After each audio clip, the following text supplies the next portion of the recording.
medicina para curar ciertas enfermedades e impermeabilizar canoas, un líquido que taponaba barcos, un aceite que no servía para nada y un volcán en Perijá. Así fue concebido el petróleo en el Zulia en el siglo antepasado. Ya para 1865 se firmó el primer contrato para exploración petrolera en la costa oriental, pero no fue sino hasta 1914 que se instaló en el Zulia el primer pozo petrolero, el Sumaque 1.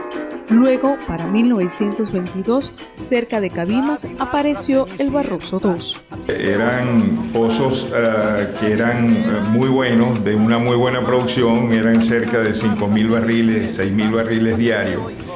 Y es el inicio de la era petrolera real a gran escala en Venezuela. En consecuencia, dos de las grandes hermanas, en aquel entonces la Creole y la Shell, la Standard Oil, fijaron su vista en Venezuela y comenzó todo el proceso de expansión petrolera venezolana. La asombrosa riqueza existente en el subsuelo zuliano atrajo a la ciudad gran cantidad de trabajadores y aventureros que transformaron definitivamente a la apacible región cafetera en una de gran importancia.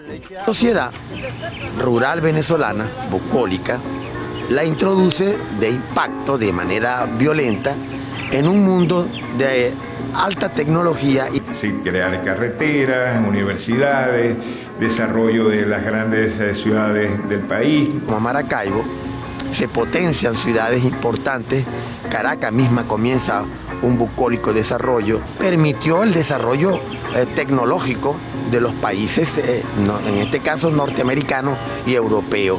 Actualmente, tras la nacionalización del petróleo en 1976, la creación de Petróleos de Venezuela que impulsó la Ley de Asignaciones Económicas Especiales, la economía del Zulia depende del oro negro. La explotación de sus yacimientos cubren el 80% de la producción nacional. En el país existen 4 cuencas sedimentarias, tanto en tierra firme como en el mar. La cuenca del lago de Maracaibo, el área petrolera de mayor explotación de crudo, hoy día cuenta con 130.000 pozos activos en la costa oriental del lago, de más de 18.000 en todo el país. Por eso la expectativa está centrada en alcanzar una meta en la entidad de 1.025.000 barriles por día para el 2019. Nuestro crudo, el crudo zuliano, era un crudo liviano, ¿verdad? Y semiliviano.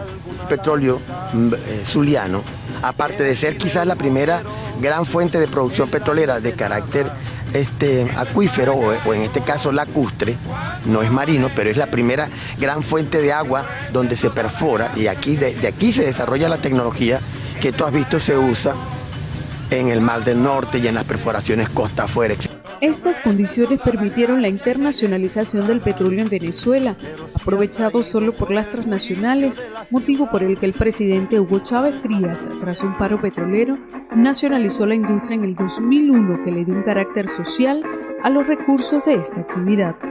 El petróleo se convierte en un recurso permanente para la calidad de vida del venezolano. La Gran Misión Barrio Adentro tuvo un acompañamiento también importante, y lo tiene todavía, de PDVSA. Misiones que originaron de alguna manera trascender el letargo del aparato burocrático del Estado. Nace entonces, por ejemplo, con la Misión Rivas, y también impulsó dentro de las universidades con la Misión Sucre, sin hablar del apoyo que le ha dado de distintas maneras a la Universidad Bolivariana. Esta Misión Vivienda Venezuela, que involucra a muchos entes y muchos ministerios. Tenemos menos pobreza, hoy tenemos gente más preparada, tenemos mucho más oportunidades el pueblo de surgir.